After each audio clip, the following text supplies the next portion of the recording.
Bismillahirrahmanirrahim. In the previous lecture, we saw that the decline of the Islamic civilization led to Islam becoming a stranger to the Muslims. That is, the ways of thinking that were taught to mankind by Allah Ta'ala Himself in the final message were lost not only to the Muslims but also thereby to the whole world. This darkness led to the rise of the West and the false ideologies associated with the Western civilization. So this talk is about the rise of the West. Whereas the West emphasizes material aspects, and so the appearances of the conquest, the reality lies underneath, and it is not the material aspect, the conquests and the wars and the looting and the robbing. It is the underlying philosophy which leads to these actions that matters. So, for example, the Islamic civilization was launched by our Prophet, who was the mercy to all the world, mercy to all nations, rahmatul lil alameen. In contrast, the Western civilization was built on global conquest, colonization, exploitation of the whole world for their own benefit. And so the underlying philosophies which led to these actions are, for example, racism, that the white race is superior to the others and therefore it's entitled to exploit them. Darwinism, that this world is all a jungle, we are all animals and we are entitled to kill each other, and survival of the fittest is the law of the jungle. And Machiavelli, a political philosopher, who said that there are no moral constraints to the pursuit of power, pleasure and profits. So basically it is these underlying philosophies and ideologies which are governing the world today. So the rise of the West is also a knowledge revolution, but it is the kind of Western knowledge. It's a collection of lies which has become the basis for Western dominance, and this dominance has caused these lies to spread all over the world and into the hearts of the Ummah. So the four trains of the West are that about the soul, they say that there is no soul. The universe was created by random accident. There is no God, there is no goal, there is no higher purpose, no visions to be had. The universe consists purely of matter, and when you look at matter, then we are just a tiny and insignificant part of it. There is no life after death. Whatever we do, it's all insignificant, doesn't matter in the large scale of things. There is no meaning to our lives, and we create whatever meaning, whatever little meaning we can find is up to us to create, but it doesn't really matter. The training of the West, the intellectual tradition of the West, is that the heart produces emotions. These emotions are just random manifestations of personalities. They are not important source of knowledge at all. Emotions conflict with reason often, and reason is the primary source of knowledge. So if there is a conflict, then suppress the feeling of the heart and follow your head. And so these are very dangerous and harmful trainings. The West gives extreme importance to the mind. Reason is the only source of knowledge, whereas we will see that reason is very weak and it is not possible to arrive at knowledge using reason.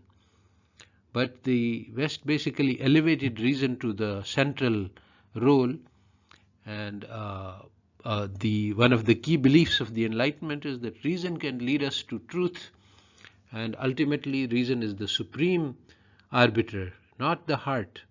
Whereas Islam tells us that the heart is the place which learns and recognizes truth and God. While Islam teaches us to train the ego and to harness it, not to be controlled by it, the West gives us the exact opposite teaching. Ego is the only source of pleasure and pain, and this is the purpose of our existence. So there is only one God in the West, and that is the ego, the source of our pleasure and pain. So what the West is all about is to give maximum possibility to the ego to do whatever it wants. And this means basically freedom. Freedom in economics is laissez-faire. Freedom in politics is democracy. Freedom in the market is for each of us to compete, for this to become a jungle where survival of the fittest. If my ego wants to kill others, that's fine. Man is just an animal like other animals. So the Western foundation for society is on selfishness, hedonism, the pursuit of pleasure, and individualism, everyone for himself. Islam, on the other hand, teaches us the opposite lessons. So one of the things which has happened over the course of the 20th century is the perfection of propaganda techniques in the West. And propaganda is basically a way to control minds and to input knowledge without our conscious knowledge and awareness that we are being programmed and we are being taught how to think. So today, the minds of Muslims all over the Islamic civilizations have been poisoned by messages from Hollywood and from people who have studied carefully how we can influence minds and shape them without their finding out about this. So our minds carry an enormous amount of Western propaganda which is poisonous to our well-being. Another major obstacle to our reviving the teachings of Islam is that we have what is our elders call Jahl-e-Murakkab. Jahl-e-Murakkab means that you don't know something, but you think that you know it. So this is the problem, that we believe that we already know everything there is to know about Islam.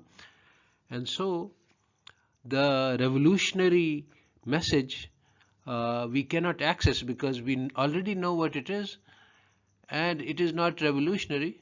So we can't see through our apparent knowledge to understand that we really don't know what Islam is, and that will give us the motivation to learn what it is. So because we think that we know what Islam is, we find that Islam doesn't give us any tools to deal with our modern problems, and then we think that Islam is not relevant, whereas the fault lies in our thinking that we know Islam.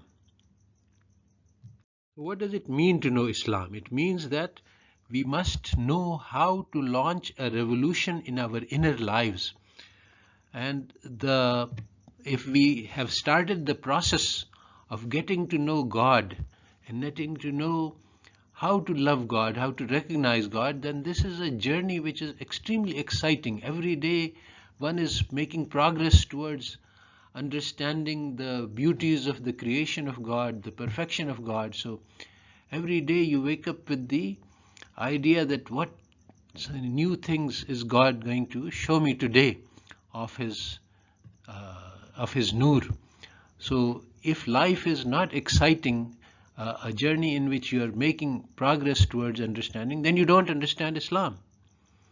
And just like this message of Islam leads to revolution in our inner lives, it also teaches us how to launch a revolution in the outer world, the external world. So this is a huge topic, but basically how can we relaunch the revolution in knowledge that was created by Islam in the first place? So there are three big major steps. One is to learn how to trust in Allah. The second step is to learn to trust our Prophet Muhammad sallallahu alaihi wasallam as the most excellent of teachers. And the third step is to trust the message of Quran as the complete and perfect, sufficient for our guidance today, and far superior to anything that has been gathered in the West. So to trust in Allah means to understand that Allah Taala is the source of all knowledge, all nur, all guidance. And the basis of this trust is direct experience of Allah Ta'ala. When our heart recognizes Allah, when our heart prays to Allah and it hears the answer that has been given to our prayer by Allah. And this is the first message of Imam Al-Ghazali, that knowledge is possible, certainty in our faith is possible only by direct experience of God. There is no other path to knowledge. Now Descartes, who is the father of Western philosophy, and he laid the basis, the foundations for all of Western knowledge, is basically copied from Ghazali. and he copied very faithfully, but this essential point, that the heart is the guarantor of the truth, was lost to him for a number of reasons. And so basically what he did was he replaced the role of the heart by the head, replaced the feeling, the experience of God by the rational, logical process. And this was a big mistake, and this big mistake is at the foundation of modern Western knowledge. So Allah tells us of great rewards for learning to trust Allah. And if we do that, if we learn to trust Allah, then He will find a way for us out of all difficulties, and He will give us rizq, solutions to all our problems in ways that we cannot even imagine. And if we place our trust in Allah, Allah Ta'ala will be enough for us, whatever the situation we face. So these are great and wonderful promises of Allah. We need to learn to trust in our Prophet Muhammad sallallahu alaihi wasallam as the most perfect role model. His characteristics are described in the Quran, that he suffers on our behalf and he is concerned about us, and he has compassion, and he is kind and merciful, and he has compassion not just for the believers, but even he was crying so much that Allah Ta'ala tells him that, will you kill yourself with sorrow if they do not believe? So his heart was full of love, not just for the believers, but for all of mankind. And Allah Ta'ala sent him as a mercy to the entire world, and He gave him the most excellent standards of conduct. Allah Ta'ala tells us in the Holy Quran that the reward for following the model of our Prophet Muhammad sallallahu alaihi wasallam, following his path, following his excellence in conduct, is that Allah Ta'ala Himself will love us. It is interesting that Bible itself contains a passage which says that Isa alayhi salam told his followers that he could not tell them the whole truth because it was too difficult for them. They could not understand it, they could not take it. Whereas when the Prophet Muhammad comes, he will teach them the whole truth. So this is pointing to the radical and revolutionary nature of the message that was brought by Prophet Muhammad sallallahu alaihi wasallam to the world. And this message is encapsulated in the Quran, which is guidance sure, and it has everything. It is complete and perfect for our guidance, and it is better than anything that anyone else might gather. So that means Western knowledge is not the solution to our problems. The solution to our modern problems is contained in the Quran. So the rise and fall of Islamic civilization is really the rise and fall of a knowledge tradition. The knowledge, the tradition that was launched by Islam is just as valuable, just as revolutionary today as it was 1400 years ago. But the problem is that Muslims no longer believe in this. As a practical practical demonstration, just look at how much time Muslim children spend in acquiring Western knowledge, and how much time they spend in acquiring traditional knowledge of Islam. So today the solution to our problems is the same as it was 1400 years ago. We have to trust in Allah Ta'ala and His Prophet Muhammad sallallahu alaihi wasallam, and the message that was given to mankind, the last message, the Quran. And we have to trust and value this far above modern science. Today the problem at the heart of the Ummah, the disease, is that we have become enchanted with the spell of Western knowledge, and we value Newton and the heroes, the intellectual heroes of the West, over and above the message of the Quran. And breaking this spell and recognizing that all of Western knowledge is shallow, nothing compared to the depth of the Quran, this is essential for revival of Islam and for the survival of humanity today. The central difference between the Western conception of knowledge is that it is based on the mind, whereas the Islamic conception is based on the heart, and it begins with the love of Allah. So we end this lecture with a prayer. Allahumma inni as'aluka hubbaka wa hubba man yuhibbuka wa hubba amalin yuqarribu ila hubbika. Ameen. Ya Rabbil Alameen.